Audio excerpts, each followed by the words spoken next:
Hi friends, അപ്പോൾ ഇപ്പോൾ 3 piece സെറ്റുകളുടെ കാലമാണ്. ഇപ്പോൾ മെയിനായിട്ട് 3 പീസ് ആയിക്കോട്ടെ, 2 പീസ് ആയിക്കോട്ടെ, നല്ല പാർട്ടി വെയർ ടൈപ്പിലൊക്കെ പാകത്തിൽ ഓരോ ആൾക്കാർക്ക് പ്രത്യേകമായിട്ടുള്ള ടേസ്റ്റുകളാണ്. ഇപ്പോൾ അതിനനുസരിച്ചിട്ടുള്ള മോഡലുകൾ, ഇപ്പോൾ പുതിയ ഐറ്റംസ് എപ്പോഴും മാർക്കറ്റിൽ അപ് ടു ഡേറ്റ് ആയി വന്നുകൊണ്ടേ ഇരിക്കുകയാണ്.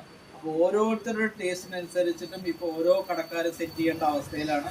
ഇന്നത്തെ വീഡിയോയിൽ നമ്മൾ പ്രസൻറ്റ് ചെയ്യുന്നത് നമ്മൾ എവിടെ പോയി തിരഞ്ഞാലും കിട്ടാൻ പാകത്തിലുള്ള അങ്ങനത്തെ ഇതിൻ്റെ വേറൊരു മോഡൽ വന്നായിരുന്നു. അപ്പോൾ ഇതിൻ്റെ വർക്ക് ചെറിയ വ്യത്യാസങ്ങൾ ഉണ്ടാവും. ഇത് ഏറ്റവും ചെറിയ സൈസാണ്, മീഡിയം സൈസാണിത്. അപ്പോൾ നമുക്ക് ചിലപ്പോൾ തിരഞ്ഞാൽ കിട്ടാൻ വിഷമമുള്ള അങ്ങനത്തെ ഒരു സൈസാണ് ഈ ഒരു സൈസ്. ഇത് റീസ്റ്റോക്കഡ് ഐറ്റമാണ്, മീഡിയം സൈസ് മാത്രമായിട്ടാണ്. ഇതിൻ്റെ തന്നെ കളർ ചേഞ്ചുകളും അവൈലബിൾ ആണ്. കാരണം എം സൈസ് എല്ലാവർക്കും കിട്ടാൻ വിഷമമായതുകൊണ്ട് ഇതിൻ്റെ പാൻറ്റ് മാത്രമാണ് അവൈലബിൾ ആവുക. കോഡ് സെറ്റ് മോഡൽ മാതിരിയുള്ളതാണ്, മീഡിയം സൈസാണിത്. അപ്പോൾ ഇങ്ങനത്തെ നല്ല സൂപ്പർ ആയിട്ടുള്ള ലേഡീസിൻ്റെ 2 പീസ് ഐറ്റംസ് ഒക്കെ ഇപ്പോൾ കോങ്ങാട് വാവാസിൽ എത്തിയിട്ടുണ്ട്. ഏവർക്കും കോങ്ങാട് വാവാസിലേക്ക് സ്വാഗതം. Thank you.